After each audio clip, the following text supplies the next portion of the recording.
Hoje é dia de falar da carteira do canal. Vou mostrar os dividendos e os proventos que eu recebi em maio e se eu fiz também alguma compra nova para essa carteira. Só que assim, como é que eu vou falar de maio sem falar do que aconteceu com o Banco do Brasil? Muita gente se assustou com o último resultado, mas eu vi aqui uma baita oportunidade. E nesse vídeo eu vou te mostrar porque mesmo com o Banco do Brasil caindo, eu acabei colocando ele na carteira do canal. Eu vou te explicar o que está acontecendo um pouco aqui por trás dessa queda no Banco do Brasil. A gente vai calcular aqui o preço teto de 3 formas diferentes, uma até com os dividendos projetivos, que eu gosto particularmente bastante. Inclusive vai ter até direito à planilha para vocês baixarem depois. Então, cara, não dá mole. Sebo nas canelas, bora pro papo.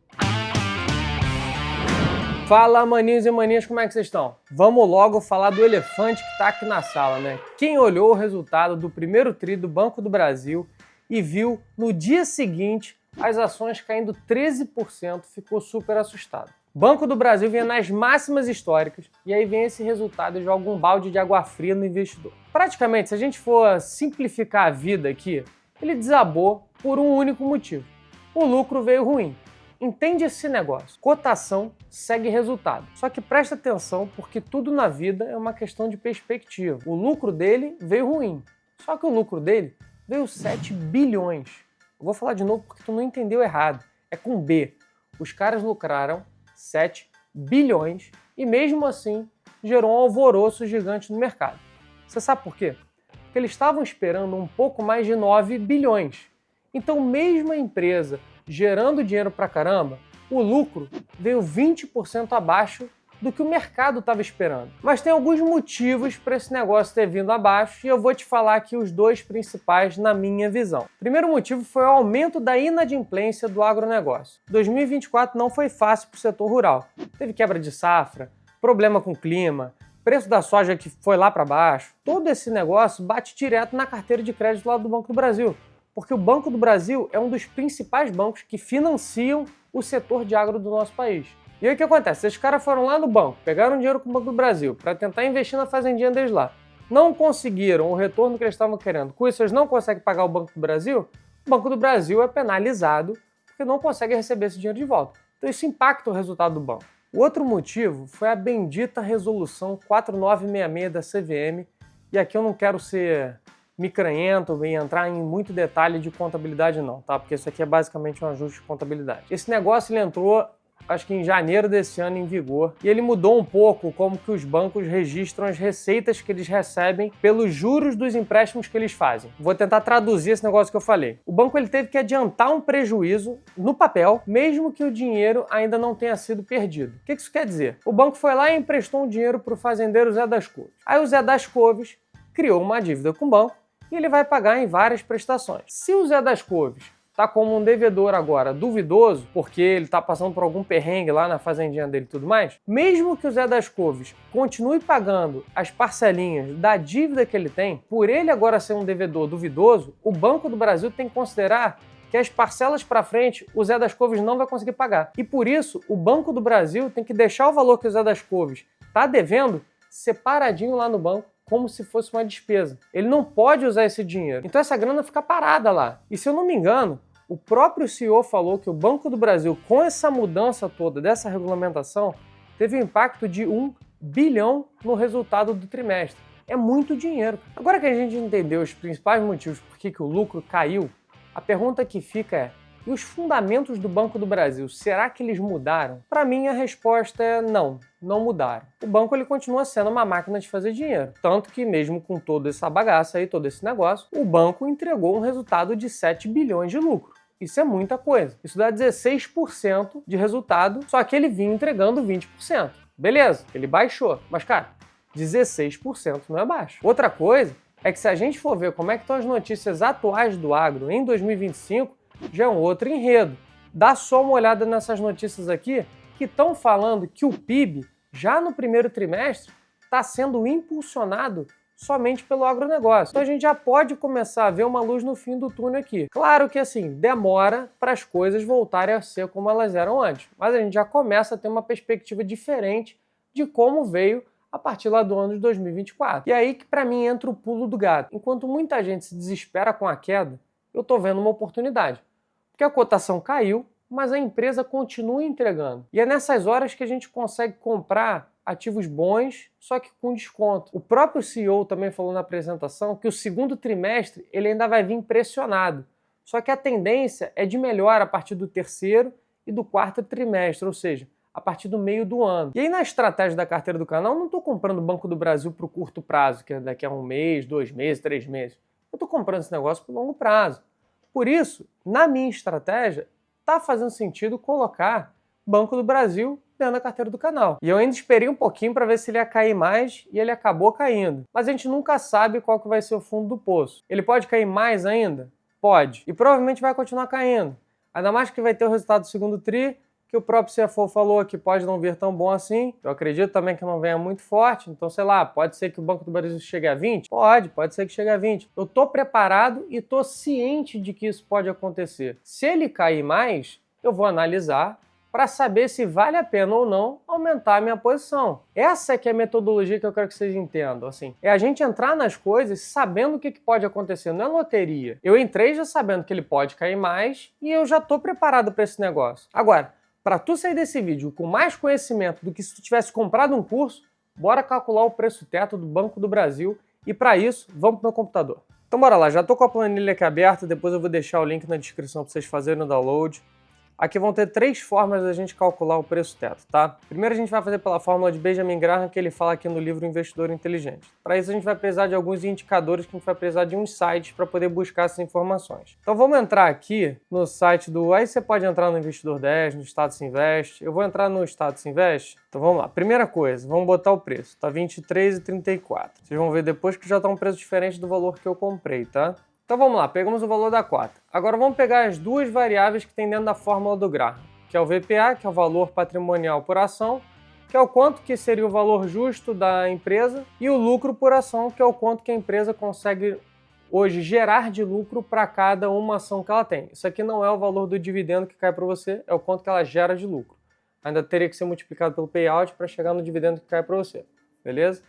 Esses dois indicadores aqui a gente consegue lá no site do Status Invest também. Então vamos pegar lá. VPA 31,72 e LPA 4,30. Se a gente for ver, o valor hoje do Banco do Brasil, de acordo com a fórmula de Graham, está dando 55,40. Por que eu gosto de fazer um ajuste aqui? E esse ajuste que eu gosto de fazer é justamente nessa constante. Porque quando o Graham fez essa fórmula, a gente está falando de um mercado bem mais maduro, que é o mercado americano, e ele assume alguns parâmetros que eu acho que funcionam mais para o mercado de lá. E também porque essa empresa específica que a gente está falando aqui, que é uma empresa pública, sofre alguns deflatores que a gente tem dentro do nosso mercado. Por exemplo, quando a gente calcula a constante aqui de Graham, que é 22,5, ele usa o PL e o PVP. Só que o PVP do Banco do Brasil, por exemplo, você vai ver lá depois que a média é menor do que 1. E o Graham aqui gosta de usar, por exemplo, 1,5. Então, para o Banco do Brasil, talvez esteja muito esticado a gente usar as mesmas constantes que o Graham está utilizando aqui. Então, se a gente pega e olha aqui para o Banco do Brasil, por exemplo, e vê tanto o PL quanto o PVP de Banco do Brasil, ó, numa média, 0,97. Ou seja, uma média é 1. E o PL de Banco do Brasil, numa média 6, 7 aqui, tem alguns anos aqui que foram bastantes, se a gente for ver lá 2020 e tal, acima de 8. Então eu usaria aqui, ó, ao invés de 15 para o PL, eu usaria 7 ou 8, vou botar 8 e o PVP de 1. Então a minha constante ficaria em 8 e não em 22,5. Com isso, já fica um valor aqui um pouco mais, faz um pouco mais sentido, né? Não seria 50 e pouco lá, não lembro nem quanto é que deu, deixa eu ver, 55,40. A gente já está falando aqui de 33 de preço teto de acordo com a fórmula do Benjamin Graham, tá? Se não quiser usar o 8, se a gente quiser usar o 7, vamos ver quanto é que dá. Então, segundo o Graham, a gente tem uma margem de segurança de 32% com o preço atual do Banco do Brasil a essa casa aqui dos 23,34. Beleza, essa foi a primeira forma de fazer. A segunda é a gente usar a média dos dividendos. E aqui é uma fórmula que foi feita por Décio Bazin, que inclusive é como hoje o BAR se utiliza. Então, o que o Décio Bazin falou? A gente vai pegar os dividendos dos últimos 5 anos, a gente vai calcular uma média em cima disso e a gente vai ver alguns targets aqui que a gente quer ter de dividend yield. 6, 7, 8 e 10%, por exemplo, que foram os que eu coloquei. Aí a gente vai ver esse valor que ele pagou dividido por esse yield, quanto que deveria ser o meu preço teto. E a gente vai ver quanto que a gente tem de margem de segurança para atingir cada um. Óbvio que quanto maior o percentual, menor vai ser o preço teto aqui, porque se eu quero ter um valor muito mais alto de dividend yield, significa que o meu preço teto vai ter que estar um pouco mais baixo. Mas vamos ver esse negócio na prática acontecendo. Vamos pegar o do Banco do Brasil aqui. No próprio site aqui vai ter. Se a gente descer aqui, ó, dá para agrupar. Cadê? Aqui é agrupar por ano. Vamos botar aqui 5 anos, máximo. 2020, 0,74. Aqui o Flávio pode dar uma aceleradinha para vocês não perderem muito tempo aqui comigo. 4, 1,13, 2,8, 2,9, 2,7. Então a gente consegue ver aqui, colocando o dividendo dos últimos 5 anos, a gente tem uma média de 1,77 do Banco do Brasil. Olhando aqui para os targets que a gente quer ter, repara, se eu quero ter 6%, meu preço teto é 29. Se eu quero ter 7%, é 25%. Se eu quero ter 8%, é 22%. Se eu quero ter 10%, é 17%. Então repara que quanto maior o dividend yield que eu quero ter, mais barato ele tinha que estar. Então eu já não tenho margem de segurança para 10%, já não tenho margem de segurança para 8%, para 7% eu tenho, para 6% eu tenho. Então aqui é uma questão de quanto que eu quero ter em cima de dividend yield olhando para esse cara daqui. Por fim, uma das que eu gosto mais, que é o dividendo projetivo. Eu já até deixei aqui a quantidade de papéis, mas eu vou mostrar para vocês onde é que pega. Eu até coloquei ele ao invés do investidor 10, porque o investidor 10 arredonda, que ele dá um número certinho. Ativos, números totais de papéis, tá vendo?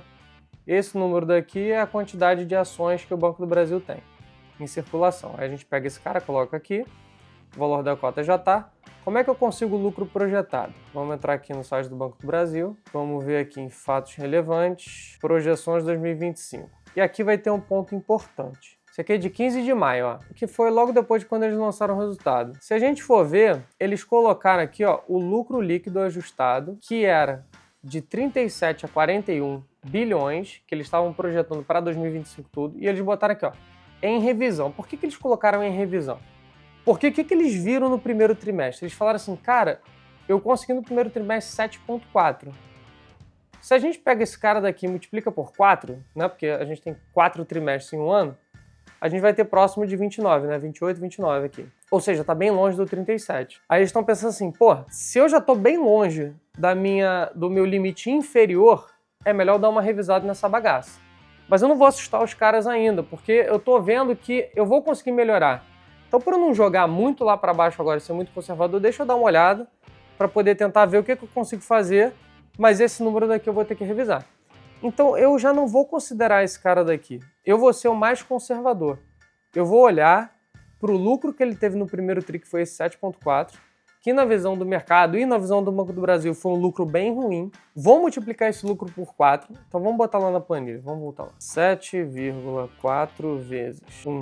Aí bilhão tem que ser 1, 2, 3, 1, 2, 3, 1, 2, 3. E vou multiplicar esse negócio por 4, que poderia ser o lucro do ano. Então eu estou projetando que o Banco do Brasil vai lucrar 29,6 bilhões no ano de 2025. De novo, ele estava projetando 37,41. Depois a gente simula aqui botando um pouco mais do que isso para ver a diferença que vai dar. Payout. O que é o payout? Payout é o seguinte. Vocês viram aqui que o LPA está dando 5,17, que é aquilo que eu mostrei lá na fórmula do Benjamin Graham. Esse aqui é o lucro por ação. É o quanto que eu lucrei dividido pela quantidade de ações que eu tenho. Só que não é o que eu passo para o cotista. Eu tenho que multiplicar isso pelo payout, que é o quanto do lucro eu vou passar para o cotista. Porque uma outra parte eu vou reinvestir na empresa, eu vou fazer outras coisas com esse dinheiro. Se a gente olhar aqui também no Banco do Brasil, dentro aqui ó, desse payout 2025 e data de pagamento, a gente clica aqui, vai fazer o download. Ele diz aqui, ó, que aprovaram de 40 a 45. Ele tem pago de 45, acho que até 50 no ano passado, se eu não estou enganado. Até um pouquinho a mais. Então vamos colocar lá na planilha. Estou sendo o mais conservador possível aqui, tá? Então o que aconteceria? Ele estaria pagando um provento hoje de 2,7. E é um negócio pra gente pensar aqui, ó. Quando a gente olha para o ano de 2024, ele teve um lucro de 2,61. Se eu multiplico isso por 0,8, né? Ou seja, se eu tiro 20%, que foi o que ele teve de resultado agora, né? Lembra que ele tinha um lucro projetado de 9 bi, caiu para 7, ou seja, caiu 20%. Se eu faço isso para cá, dá um lucro projetado, ó, de 2,8, que até bate aqui com o nosso DPA, ou seja, estamos sendo bem conservador, estamos colocando o lucro projetado,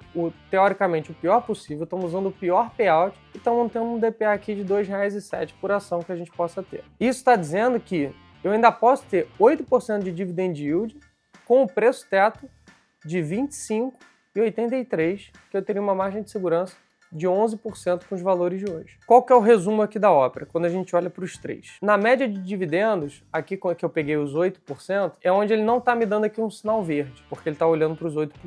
Ou seja, teoricamente nos três aqui ele está passando, com exceção aqui da média dos dividendos, que de novo, eu botei os 8%, se fosse os 7%, ele passaria. Mas o dividendo projetivo, que é o que eu mais gosto aqui, porque a gente está olhando para números que a gente está efetivamente projetando para o ano, a gente está com uma margem de segurança boa. Então, quando eu calculei isso aqui tudo, e eu olhei para o cenário do Banco do Brasil, e eu vi essas questões todas que a gente falou, do agro e tudo mais, eu me senti confortável de entrar com ele a 23 e eu já nem lembro quanto é que eu paguei nele. A gente vai olhar aqui na nota de corretagem, vai pegar o valor certinho. Então foi por esses motivos que eu acabei colocando ele na carteira do canal. Agora vamos entrar lá no BTG para a gente poder pegar as informações e jogar ele para nossa planilha de controle. Estamos aqui na planilha.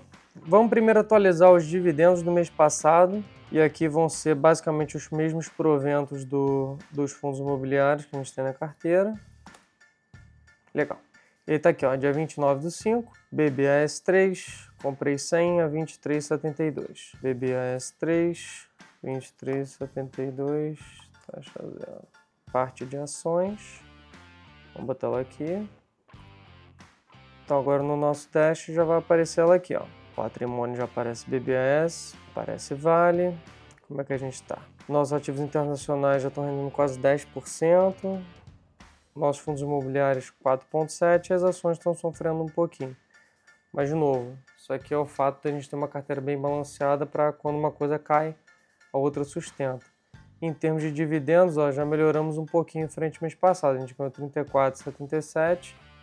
E agora foi 36,78, então já deu uma melhoradinha também. Então é isso aí, galera. Essa aí foi a atualização da carteira do canal de maio. Me fala aí nos comentários se vocês me acharam maluco de ter comprado a ação do Banco do Brasil. Não esquece de fortalecer o amigo aqui com aquele like. E se você não é inscrito, pelo amor de Deus, não dorme na selva. Se inscreve e até o próximo papo. Fui!